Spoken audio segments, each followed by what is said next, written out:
El comienzo del arte y de toda la brillante civilización griega está marcado por el mar, por la luz del sol y las cristalinas aguas del Mediterráneo.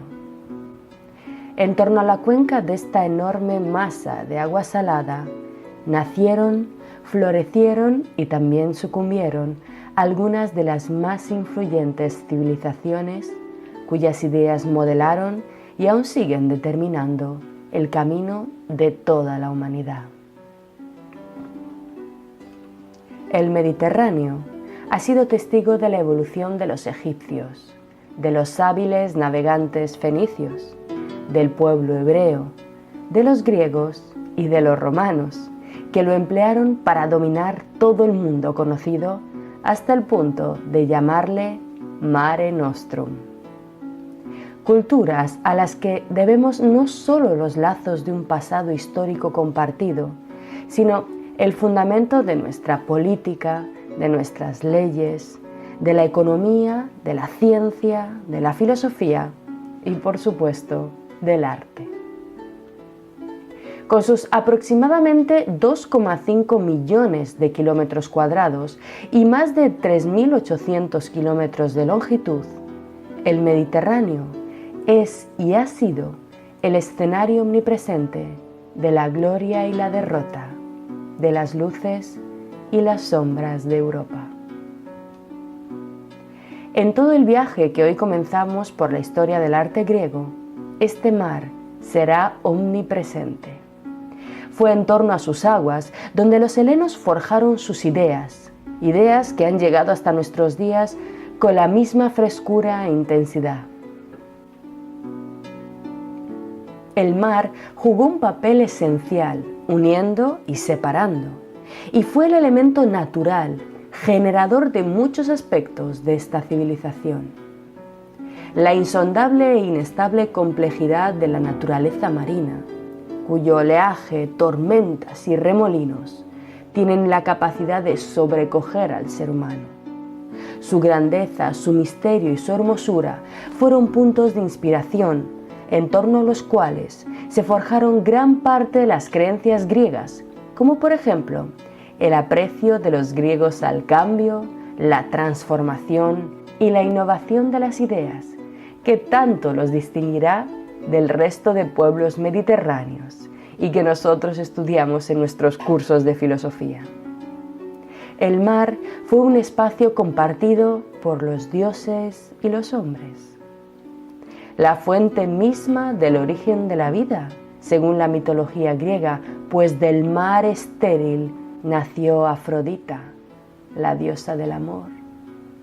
El mar para los griegos era el origen de su alimento y también la condición de posibilidad de las relaciones comerciales que transformaron Grecia en una potencia económica que pudo elevar por ello a la máxima expresión su gusto estético. El mar tuvo para los griegos un sentido ambivalente. El mar era benéfico, protector y generoso, al ofrecer su abundancia a los pescadores, al reducir las distancias y el fomentar los contactos. Los navegantes lo surcaban y junto a ellos ideas, preguntas, estilos artísticos, filosóficos, descubrimientos. El mar era el lugar de la aventura, de lo desconocido y lo nuevo.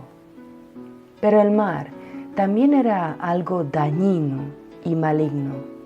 El mar también era para los griegos el lugar de la muerte, de los peligros del abismo, del olvido, de la imposibilidad de retornar a casa. Sus tormentas, las tormentas que hoy siguen azotando el Mediterráneo, ahogaron 1000 sueños e hicieron naufragar barcos destinados a importantes misiones. Sus olas borraron de la faz de la tierra civilizaciones enteras, como veremos en nuestro curso. En esta interminable extensión azul, Poseidón lo regía todo. Frente a él, el hombre era una pequeña marioneta, un ser inferior, sometido a las furias y los caprichos del dios. Mientras que en la primera gran obra mitológica, en el primer gran texto religioso de los griegos, la Ilíada, todos los peligros provenían de un enemigo mortal, en la Odisea, en la obra en la que Ulises intenta regresar a casa tras la guerra de Troya, el enemigo es el propio mar. Un universo de monstruos y trampas que Ulises derrota sucesivamente con la fuerza de su inteligencia, uno de los rasgos fundamentales de la civilización griega. El filo de la espada no supera el peligro que se desprende de la furia de Poseidón, del cíclope Polifemo, de Escila y Caribdis, o de las tentadoras sirenas y sus cautivadores cantos surgidos del mar. Bueno, pero quizá nos hemos adelantado demasiado. Hemos de volver al comienzo, a las Cícladas. La primera fase del gran florecimiento artístico que precedió al deslumbrante clasicismo griego, que ocupará la parte central de nuestro curso, estuvo en manos de una antigua civilización que se desarrolló entre el año 3000 y el año 2000 antes de nuestra era. Es decir, hablamos de una civilización que floreció hace más de 4000 años en el archipiélago de las Islas Cícladas, un archipiélago situado en el centro del mar Egeo, en esa parte del Mediterráneo comprendida entre Grecia y Turquía. Las Islas Cícladas deben su nombre a su disposición, más o menos circular, en torno a una isla central, la isla de Delos o Delios, apodada por los griegos como la Brillante. ¿Por qué era tan luminosa esta isla? Porque en ella nació el dios de la luz, el dios de la verdad, uno de los principales dioses del panteón griego, Apolo. En ella, su madre, Leto, el olvido, perseguida por Hera tras un largo periplo, dio a luz a los gemelos Apolo y Artemis, que engendró con el rey de los dioses, Zeus. Curiosamente, Apolo es hijo del olvido y de la inteligencia. La verdad surge de la mente maquiavélica, de la mente retorcida del más inteligente y poderoso de los dioses y del Leto, de la amnesia. ¡Qué curioso! El archipiélago de las Islas Cícladas está compuesto por 34 islotes de varios tamaños, rocosos y esparcidos sobre las aguas azules del Egeo. Además de la citada isla de Delos, seguramente conoceréis otras muchas, como por ejemplo Milos, donde fue encontrada la Venus de Milos, Mykonos, Paros, Antiparos, Naxos, Queros y Tera, la actual Santorini. Los seres humanos han habitado estas regiones bellísimas, bañadas por el mar durante milenios. Los restos más tempranos de su asentamiento han sido datados en el periodo neolítico, punto de arranque de la primera civilización que vamos a estudiar en nuestro curso, la civilización cicládica, que se extendió durante toda la edad de cobre y la edad de bronce, expandiéndose además más allá de los límites insulares del archipiélago, hacia la isla de Creta y hacia la Grecia continental. Hablamos, por tanto, de una civilización única, que no debemos confundir con ninguna de las que existían en este momento. Una civilización con sus propios ideales, sus propios principios políticos y religiosos. Los restos arqueológicos de la civilización cicládica son escasos y los pocos de los que disponemos carecen de inscripciones lingüísticas. Probablemente este pueblo careció de un lenguaje escrito y siempre que no es posible contar con la imagen que cada sociedad tiene de sí misma, es decir, esa imagen que solo podemos encontrar narrada en sus mitos y en sus documentos, lo único que nos queda es pura especulación e imaginación.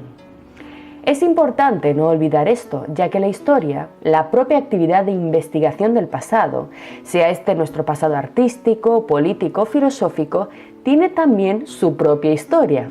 ¿A qué me refiero? Los investigadores son seres humanos en un marco cultural determinado. Y como tendremos ocasión de ver enseguida, también muchas veces adornan los hechos o los interpretan según los gustos, las modas y las tendencias de su propia época. Sin textos escritos, toda afirmación acerca de los cicládicos debe quedar siempre en suspenso. Y la precaución es siempre una buena compañera de viaje. Eso al menos nos enseña la filosofía.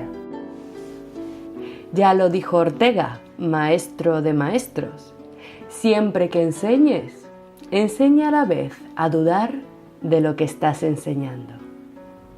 La oscura y misteriosa historia de los cicládicos suele ser dividida por los expertos en tres principales fases o secuencias: el llamado cicládico inicial, el medio y el final. Al periodo inicial, que tuvo lugar en torno al año 3000 a.C., le siguió arqueológicamente el llamado oscuro cicládico medio, del cual apenas tenemos restos arqueológicos, desarrollado en torno al año 2500 antes de nuestra era. A finales de esta época llega el cicládico final, en torno al año 2000 a.C., momento en el cual hubo una convergencia entre la civilización cicládica y la civilización minoica, que estudiaremos a continuación. Aunque resulte sorprendente, el arte y la cultura de las Cícladas no fue estudiado sistemáticamente hasta 1898, fecha en la que el arqueólogo griego Christos Zontas propuso esta denominación de arte cicládico para referirse a las producciones neolíticas helénicas, hasta entonces desdeñadas y muy poco conocidas. De hecho, las piezas de escultura que vamos a estudiar a continuación fueron muy poco valoradas hasta el siglo XX y además fueron tratadas como productos de un arte bárbaro y primitivo. ¿Pero por qué? Esto se debió al principal teórico y crítico de arte del siglo XVIII, Johann Joachim Winckelmann. Aquí le podemos observar en este modestísimo retrato, que vamos a ampliar un poco porque está cargado de simbolismo. Fijaros, está sentado a su mesa con una estatua de Homero, una estatua clásica de Homero detrás, y redactando una de sus obras acerca de la historia del arte, que si os fijáis es una obra en la que está comentando precisamente lo que parece ser un grabado de una estatua de Apolo, de una estatua con un modelo clásico del dios Apolo. Pero, ¿por qué me refiero de pronto, si vamos a hablar de los cicládicos, a la figura de Winckelmann? Como vais a ver a continuación, todo el estudio del arte griego arcaico, del arte de la época prehistórica de esta región que estamos estudiando, estuvo marcado por una visión del pasado, por una ideología, por una filosofía que fue creada, transmitida y popularizada por este importantísimo teórico del arte. Por tanto, para entender el propio arte, también tenemos que conocer la historia del arte de la que os hablaba a continuación.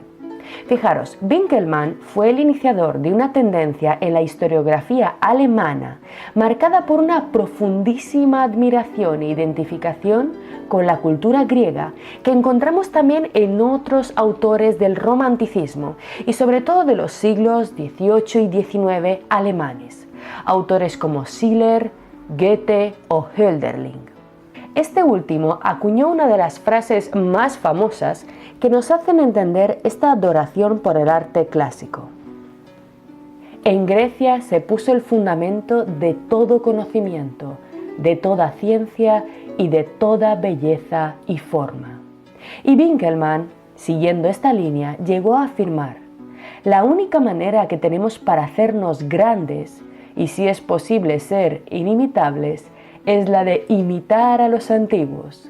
Y decía venerar la noble sencillez y la serena grandeza de los griegos, refiriéndose siempre a este arte de la época dorada, al clasicismo que todos conocemos. Muchas veces estamos impacientes para que por fin llegue esa parte del curso dedicada al Partenón, a las figuras perfectas de Fidias. Sin embargo, esta especie de adoración, esta preferencia absoluta por el arte clásico, se debe precisamente a estos autores alemanes. Goethe, por ejemplo, escribió obras dramáticas y poemas bajo la directa influencia de su amor por Grecia. El estudio del arte griego fue una preocupación muy fuerte en Goethe. Su veneración por las creaciones helénicas está en la base de sus concepciones sobre la propia obra de arte, sobre el arte mismo. Para Goethe hay una necesaria continuidad entre el elevado arte griego y el arte alemán.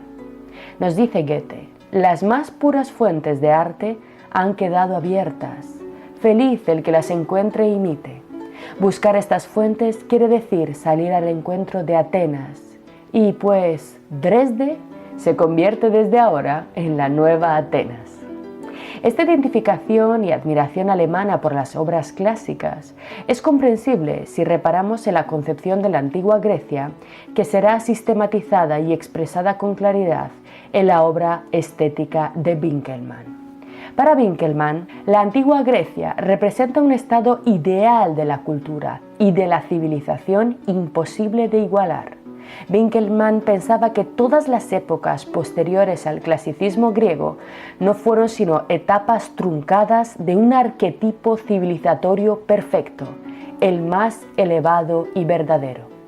Consecuentemente, en esta concepción completamente enaltecedora, no injusta, pero quizá demasiado exagerada de la cultura clásica, las producciones artísticas griegas serían las más bellas y perfectas posibles. Así, el estudio de la escultura clásica será el necesario punto de partida para iniciarnos en el arte. En segundo lugar, a partir del análisis sobre todo de la escultura griega, que interesaba especialmente a Winckelmann, donde eran recurrentes los nombres de Praxíteles, Fidias o Calímaco, que nosotros estudiaremos más adelante, nuestro autor no solamente encontró una perfección estética de la belleza, sino que estaba convencido que la perfección de estas obras estaba acompañada por una perfección moral reflejada en la escultura. Así, la escultura clásica griega, al ser la consagración de la perfección y la belleza, se convirtió en modelo, en paradigma y arquetipo universal eterno. Desentrañar, exponer y estudiar el sentido interno de las obras clásicas representaba para Winckelmann también una elevación moral. Sin embargo, esta adoración del clasicismo produjo al mismo tiempo un rechazo de todas las formas que de algún modo se alejaban de este canon, incluidas las fases iniciales del arte griego. Sin embargo, la caída del clasicismo, su descrédito, el desprecio por estas teorías a principios del siglo XX, dio lugar a una importantísima revalorización del arte primitivo y de todo aquel arte que había sido considerado por Winckelmann arte inferior, como por ejemplo el arte africano, el arte precolombino, el arte paleolítico, el arte rupestre y también el arte cicládico. Este arte, por tanto, no solo representa los orígenes neolíticos del arte griego, sino que tuvo un segundo renacimiento con una influencia capital en la historia del arte contemporáneo, cuando pintores de vanguardia como Picasso, Brancusi, Modigliani o Giacometti se inspiraron en su elegante esquematismo. Todos ellos exploraron con fascinación las fuentes del arte primitivo, de ahí que su conocimiento sea extremadamente valioso no solamente para conocer a los griegos, sino también para comprender el arte contemporáneo. En este contexto se produjo un creciente interés, tanto artístico como comercial, concretamente por el arte cicládico que nosotros vamos a comenzar a estudiar. Algunas revistas de la época de vanguardia como Cahiers d'Art o Document, dirigida por Georges Bataille, dedicaron algunos textos extensos con abundantes fotografías a este arte. Al final de esta clase veremos algunos ejemplos claros del influjo de la estatuaria cicládica en el arte contemporáneo. Pero primero tenemos que estudiar a los cicládicos. Así que, como veis, con esta pequeña introducción quería haceros ver la importancia y el hecho de que merece verdaderamente la pena dedicar una atención especial al arte de las Cícladas.